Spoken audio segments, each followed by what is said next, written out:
Supreme court द्वारा गुरुवार को विदर्भ में मौजूद झुड़पी जंगल भूमि मामले में दिए गए निर्णय का मुख्यमंत्री देवेंद्र फडणवीस ने स्वागत किया है। मुख्यमंत्री ने कहा कि पिछले 45 साल से जिसको लेकर संघर्ष जारी था, आज उस पर बड़ी राहत मिली है।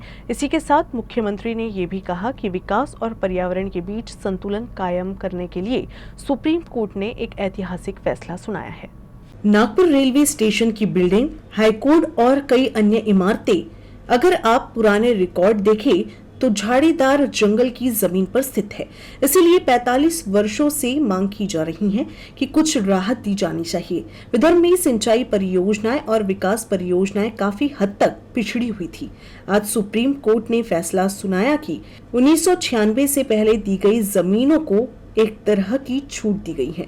मुख्यमंत्री ने कहा कि इस निर्णय से नागपुर सहित विदर्भ को लाभ मिलेगा। मी सांगून देऊ इच्छितो की नागपूर रेल्वे स्टेशनची बिल्डिंग असेल, हायकोर्टाची बिल्डिंग असेल, अशा अनेक बिल्डिंग यांचा जुना रेकॉर्ड पाहिला तर त्या झुडपी जंगलाच्या जागांवर आहेत।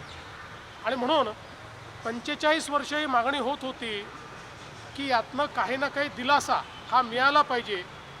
विदर्भातले सिंचनाचे प्रकल्प, विकासाचे प्रकल्प हे सगळे मोठ्या प्रमाणात अडले होते। आज माननीय सर्वोच्च न्यायालयाने या संदर्भात निर्णय दिला आहे।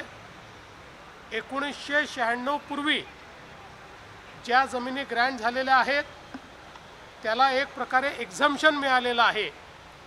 96 नंतर ज्या जमिनी ग्रँट झालेल्या आहेत त्या संदर्भात एक प्रोसेस दिलेली आहे की ज्या प्रोसेसचा अवलंब करून राज्य सरकार केंद्र सरकारकडून त्या जमिनी मागू शकते। आणि सगळ्यात महत्त्वाचं म्हणजे जी आमची मागणी होती की झोपडपट्ट्या ज्या आहेत यांना मालकी हक्काचे पट्टे देण्याकरता एक्झम्पशन देण्यात यावं, त्याला देखील मान्यता ही माननीय सर्वोच्च न्यायालयाने दिली आहे। एकूणच विकास आणि त्याचसोबत पर्यावरण या दोघांचं साधर्म्य साधण्याचं काम हे सर्वोच्च न्यायालयाने केलं आहे। मी असं म्हणेन हे लँडमार्क जजमेंट आहे, हे हिस्टॉरिकल जजमेंट।